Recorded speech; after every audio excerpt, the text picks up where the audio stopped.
नमस्ते, मैं रुचि आ गई हूँ अपने चैनल मिथिला कल्चर पे। स्वागत करती हूँ आप सभी का अपने चैनल मिथिला कल्चर पे। आज मैं लेके आई हूँ चंद्र ग्रहण कब है और कब लगने जा रहा है 2024 में। तो चलिए जानते हैं।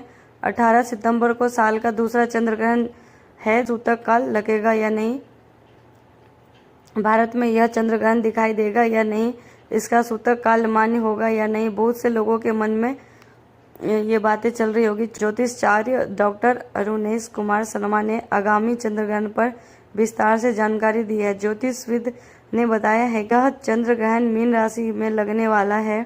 यह एक खंडग्रास चंद्र ग्रहण होगा जो दुनिया भर के कई देशों में दिखाई देगा, लेकिन भारतीयों के लिए यह किसी चिंता या डर की बात नहीं है।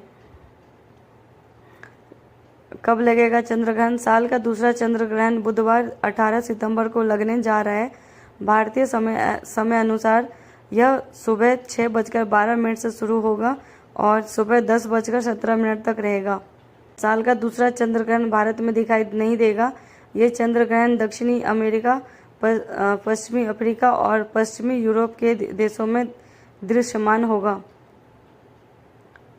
चंद्र ग्रहण में सूतक काल ग्रहण के 9 घंटे पहले शुरू हो जाता है। चूंकि ये चंद्र ग्रहण भारत में दिखाई नहीं देगा, इसलिए इसका सूतक काल भी मान्य नहीं है। चंद्र ग्रहण के सूतक काल में शुभ व मांगलिक कार्य नहीं किए जाते हैं। इस दौरान भगवान की पूजा या उनकी स्पर्श भी वर्जित है। यही जानकारी थी मेरे पास, जो मैंने आप सभी को बताया है वीडियो के माध्यम से। चैनल पे वीडियो पसंद आता है तो लाइक कीजिए, सब्सक्राइब कीजिए, कमेंट जरूर कीजिए। जय हिंद।